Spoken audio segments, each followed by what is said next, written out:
The observation deck of the Calarian Nexus hummed with the quiet efficiency of a dying civilization. Bella pressed her palm against the transparent aluminum viewport, watching her homeworld of Kalara burn beneath a crimson sky. The Vraxian armada had been methodical, surgical even in their destruction. 3 billion souls reduced to ash in 48 hours. "We should never have trusted the humans," Commander Torvik muttered from behind her, his 4 arms hanging limply at his sides. Bella turned sharply, her crystalline eyes flashing with barely contained fury. "The humans had nothing to do with this. They warned us. We didn't listen." It had been 2 standard years since humanity first made contact with the Calarian Republic. They had seemed so primitive then, barely capable of faster-than-light travel, their ships held together with what the Calarian engineers had laughingly called optimistic engineering. Yet the human ambassador, a young man named Liu Chen, had stood before the Galactic Council with the kind of quiet confidence that made Bella's skin prickle with unease. "We offer friendship," Leo had said, his dark eyes scanning the assembled species. "We offer trade, cultural exchange, and mutual defense. All we ask is that you remember, humanity never forgets those who stand beside us." The Calarian delegation had voted against the alliance. Too risky, they'd said. Humans were too aggressive, too unpredictable. Better to maintain their traditional alliances with the Vraxian Collective and the Sethian Commonwealth. 3 months later, Bella had encountered Leo again at a diplomatic reception on Arcturus Prime. She'd been surprised to find him alone on a balcony, staring at the twin moons with an expression of profound sadness. "Your people made their choice," he'd said without looking at her. "I respect that." "You seem disappointed," Bella had observed, moving to stand beside him. Not disappointed, concerned. Leo had finally turned to face her, and she'd seen something in his eyes that chilled her, not anger but certainty. "The Vraxians are not what they seem. We've been monitoring their communications, their fleet movements. They're preparing for war." Bella had laughed then, a musical sound that now haunted her memory. "The Vraxians are our oldest allies. They've protected us for 3 centuries. "From whom?" Leo had asked quietly. "Ask yourself that question, Bella. Who exactly have they been protecting you from?" She dismissed his warnings as human paranoia. 6 weeks later, Leo had sent her an encrypted message, raw data intercepts, tactical analyses, projections that painted a terrifying picture. The Vraxians had been systematically weakening Calarian defenses, positioning their fleets, preparing for a conquest disguised as protection. Bella had taken the information to the council. They'd called it human propaganda and strengthened their ties with the Vraxian Collective. That had been 8 months ago. Now, as Bella watched her civilization's final chapter being written in nuclear fire, she activated her personal communicator. The quantum encryption was still intact, a gift from Leo before he'd left Calarian space. "Leo," she transmitted, her voice breaking, "you were right about everything. The Vraxians. They've destroyed us.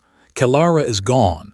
We have maybe 300 ships left scattered across the sector. I don't know why I'm calling. There's nothing anyone can do now." The response came faster than it should have, given the distance. Leo's face appeared on her screen, older than she remembered, with new lines around his eyes. "Bella," he said, and his voice carried a weight that made her breath catch. "I need you to listen very carefully. Transmit your fleet's coordinates and those of any survivor groups. Do it now." "What difference does it make?" Bella asked, tears streaming down her face. "We're scattered, defenseless. The Vraxian fleet will hunt us down within."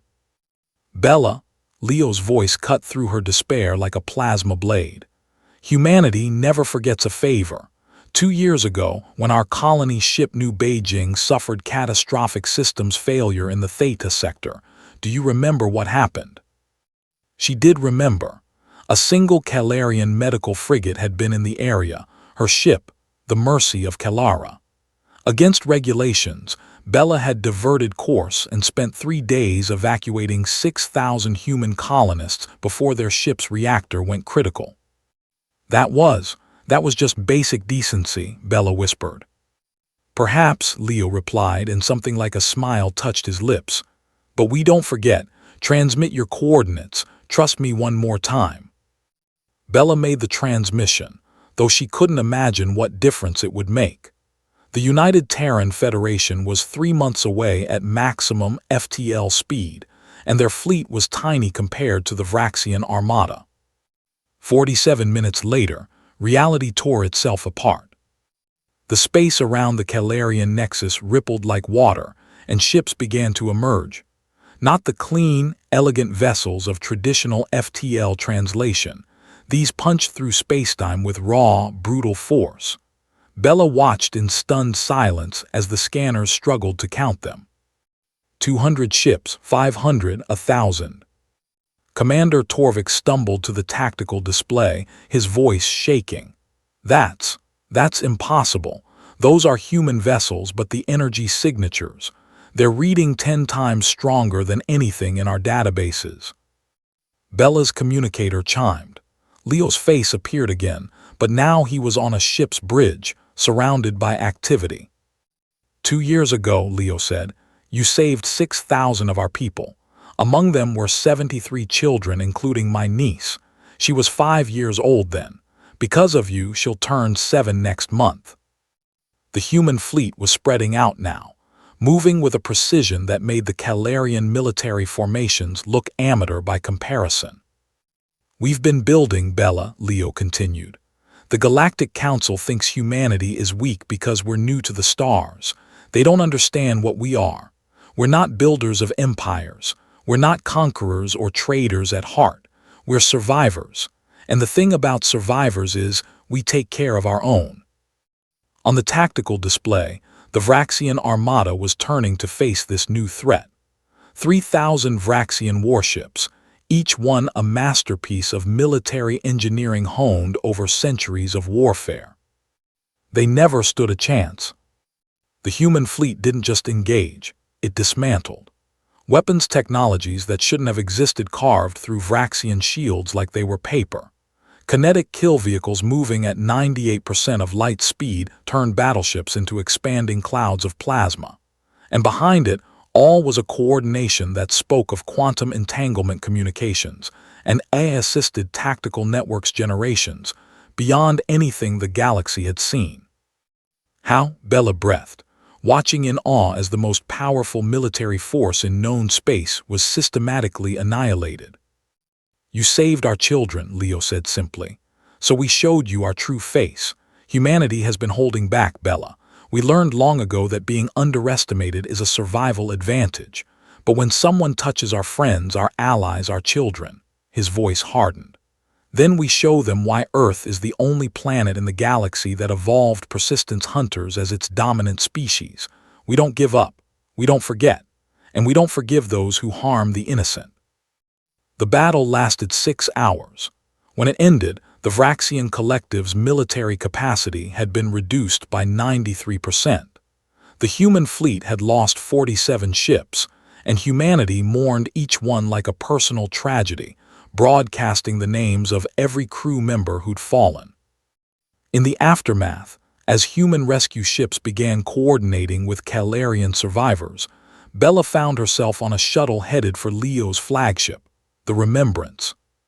He met her in the docking bay personally, and when Bella saw the memorial wall behind him, covered with holographic images of the colonists she'd saved, she finally understood.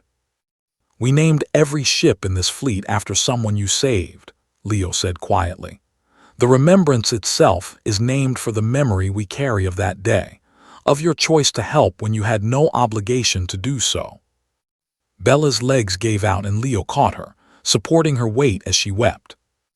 The galaxy will know what happened here, Leo continued. They'll know that the Vraxian collective attacked a peaceful civilization, and they'll know that humanity responds to attacks on our friends with overwhelming force, but they'll also know why. He helped Bella stand, meeting her eyes. They'll know that you showed us mercy, compassion, and courage when we needed it most, and that mankind never, ever forgets a favor. 3 months later, Bella stood before the reformed Galactic Council as the official ambassador of the Calarian Republic in exile. Behind her stood Leo and the entire human delegation. The vote was unanimous. The Terran-Calarian alliance was formally recognized, and 13 other species immediately requested membership. As Bella and Leo walked together through the halls of the new council building, she asked the question that had been haunting her. What if I hadn't saved those colonists? What if we just passed by? Leo was quiet for a long moment. Then we would have grieved our dead and we would have remained alone in the dark. But you didn't pass by, Bella. You chose kindness. And in doing so, you taught us that we weren't alone either, that there were others out here who valued life, compassion, and courage. He paused at a viewport, showing the reconstruction fleets already at work around Calara. You saved our children, Leo said softly. So we saved your world. That's how humanity works. We never forget a favor, and our payback can shake worlds. Bella looked out at her homeworld, at the human ships working alongside Calarian crews to rebuild what the Vraxians had destroyed, and she understood finally what Leo had meant all those months ago. Humanity wasn't dangerous because they were aggressive or warlike. They were dangerous because they remembered. And in a galaxy that had forgotten the true meaning of loyalty, that memory would reshape everything.